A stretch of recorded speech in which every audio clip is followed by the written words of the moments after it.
வணக்கங்கிறது தஞ்சாவூர் மண்ணு மாட்டுப்பொங்கல் ஸ்பெஷலாக நம்ம வீட்டில் செஞ்ச பலகாய் கறி குழம்பு. கிட்டத்தட்ட ஒரு 21 வகையான காய்கள் போட்டிருக்கு. வித்தவுட் துவரப்பருப்பு. ஆமாங்க, துவரம்பருப்பு இல்லாத ஒரு சாம்பார். இது ஒரு கூட்டு கிரேவி, எப்படி வேணாலும் நீங்கள் சொல்லலாம்.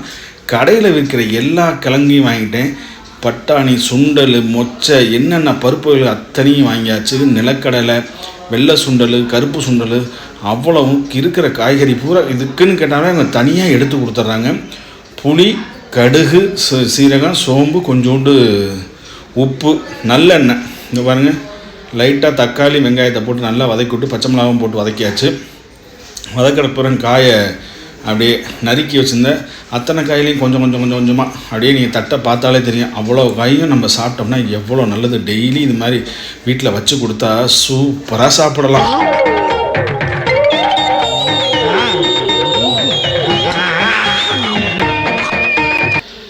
இந்த பலகாய் கறி குழம்பு எங்கள் அம்மா ஸ்பெஷலுங்க. ஆமாம், எங்கள் அம்மா ஃபஸ்ட்டு நான் சின்ன குழந்தை இருக்கும்போது, அப்போ நம்மள்கிட்ட நிறையா மாடு இருந்துச்சு. இப்போயும் மாடு இருக்குது, இல்லைன்னா இல்லை. அப்போ அவங்க வச்சு கொடுப்பாங்க. அப்படியே அப்பா, பெரியப்பா, தம்பிங்க, அக்கா எல்லாம் சேர்ந்து இந்த களத்து வீட்டில் போய் இந்த பொங்கல் வச்சு இந்த மாட்டுக்கு ஊட்டி விட்டு அந்த இருட்டான அந்த சின்ன குண்டு பல்பில் அந்த குடும்பத்தோடு உட்காந்து ஒரு சாப்பிட்ற சந்தோஷம் இருக்குது பார்த்தீங்களா. அவ்வளோ அருமையான ஒரு நிகழ்வுங்க இது. இப்போ எல்லாருமே பிரிஞ்சு அங்கங்கே போயாச்சு. அதனால் என் பொண்டாட்டி எங்கள் அம்மாட்ட கேட்டு அதே மாதிரி வைக்க ஆரம்பித்தா அப்படியே டிட்டோ எங்கள் அம்மாவோட டேஸ்ட், எங்கள் அம்மா எப்படி வைப்பாங்களோ அதே டேஸ்ட்டில் இந்த குழம்பு செம்ம சூப்பராக இருக்குங்க. நீங்கள் ஒரு தடவை வீட்டில் செஞ்சு பாருங்கள். 21 காய்கறிகள்.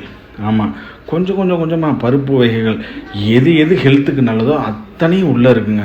வேறு எதுவுமே கிடையாது. வீட்டில் அரைச்ச சாம்பார் தூள், வீட்டில் அரைச்ச மிளகாத்தூள், நம்ம 2-3 பொருள் வீட்டிலே முளைச்சதான். அதாவது பச்சை மிளகா, கருவேப்பிலை இதெல்லாம் வீட்டில் முளைச்சதான். மீதி தான் நம்ம கடையில் வாங்கியிருப்போம்.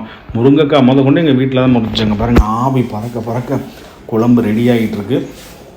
இதில் சர்க்கரை கிழங்கு, பூமி கிழங்கு இதெல்லாம் போட்டு இந்த சாம்பாரோடு சேர்த்து சாப்பிடும்போது உடம்புக்கு அவ்வளோ நல்லதுங்க. இதில் இருக்க ஏதாச்சும் ஒரு பொருளை ரெகுலராக எடுத்துக்கிட்டாலே நம்மளுக்கு அவ்வளோ உடம்பு ஹெல்த்துக்கு அவ்வளோ நல்லது. இவ்வளோ பொருளும் போட்டு ஒரு நாள் வருஷத்தில் ஒரு நாள் தான் வைக்கிறோம். இதை டெய்லி வைக்கிறதுக்கான வாய்ப்புகள் கிடையாது. என்னென்ன சொல்கிறோம் பாருங்க, கம்பி கட்டுற கதையெல்லாம் எடுத்து போடுறோம்.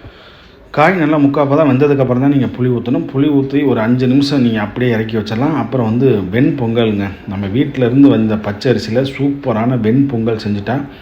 இன்றைக்கி என் ஆஃபீஸ் ஃப்ரெண்ட்ஸுக்கு கொண்டு போகிறனால பெரிய சட்டிலேயே பொங்கலும் குழம்பு வச்சாச்சு. ஏன்னா அவங்க எல்லாமே ஹாஸ்டல்லேருந்து வரதுனால வீட்டு சாப்பாடு ரொம்ப எதிர்பார்க்குறாங்க. இங்கே பாருங்கள், குழம்பு எப்படி தலப்புலான்னு சூப்பராக குதிக்குதுங்க.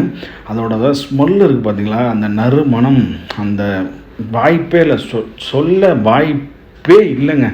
அல்டிமேட்டாக இருக்கும். இதை அப்படியே தட்டில் போட்டு கொடுத்தா அப்படி சாப்பிட்லாம். லாஸ்ட்டாக தேங்காய் பால். முதல் நாள் நீங்கள் தேங்காய் உடைச்சிருப்பீங்க, அந்த தேங்காயை திருவி இதில் பால் எடுத்து அப்படியே போட்டுட்டோம்னா அவ்வளோ சூப்பரான 21 காய்கறிகள் கொண்ட பலகாய் கறி குழம்பு பொங்கல் ஸ்பெஷல் நம்மளுக்கு ரெடி ஆயிடுச்சு. இங்கே பாருங்கள், அவ்வளோதாங்க. இது கூட்டுன்னு சொல்லலாம், குழம்புன்னு சொல்லலாம், கிரேவின்னு சொல்லலாம், நீங்கள் எப்படி வேணாலும் சொல்லலாம். ஆனால் ஹெல்த்துக்கு ரொம்ப ரொம்ப ரொம்ப ரொம்ப நல்லது. இதை தட்டில் போட்டு கொடுத்தோம்னா ஆஹான்னா சாப்பிடுவாங்க. என்னடி சொல்கிற? நீ என்ன சொல்கிற? எல்லா காய்கறி, கிழங்குகள், பருப்பு வகைகள் எல்லாமே வெந்துருச்சுங்க. இதில் பருப்புனா நம்ம சாம்பார் பருப்பு எதுவுமே யூஸ் பண்ணலை பாருங்கள். ஆனால் குழம்பு அல்டிமேட் டேஸ்ட்டாக இருக்குது. அந்த கோயிலெல்லாம் வைப்பாங்களே குழம்பு, அந்த குழம்பு மாதிரி இந்த குழம்பு டேஸ்ட்டாக இருக்கும். லாஸ்ட்டாக எப்போதும் போல தான் மல்லி இலையை நல்லா கழுவிட்டு ஆஞ்சிட்டு அப்படியே மேலே தூவி விட்டுற வேண்டியதான். தூவிட்ட கையோடு ஒரு தட்டில் அப்படியே சாப்பாடும் இந்த குழம்பு எடுத்துகிட்டு போய் நம்ம சாமிக்கு படைச்சிட்டு தான் நம்ம சாப்பிடணும். ஆமாம், இது மாடு இருந்தால் மாட்டுக்கு ஊட்டி விட்டு சாப்பிட்லாம். நம்ம இருக்கிற இடத்துல மாடு கிடையாது.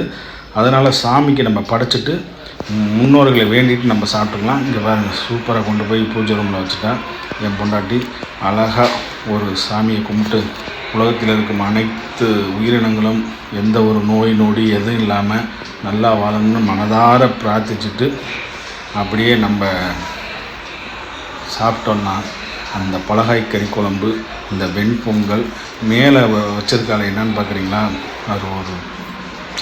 அது ஒரு வெல்லம் சூப்பராக இருக்கும். இனிப்போடு சேர்ந்து நம்ம குடும்பமும் மணக்கட்டும், நம்ம வாழ்வு செழிக்கட்டும். நம்ம வீடியோ பார்த்தா சப்ஸ்கிரைப் பண்ணுங்கள்.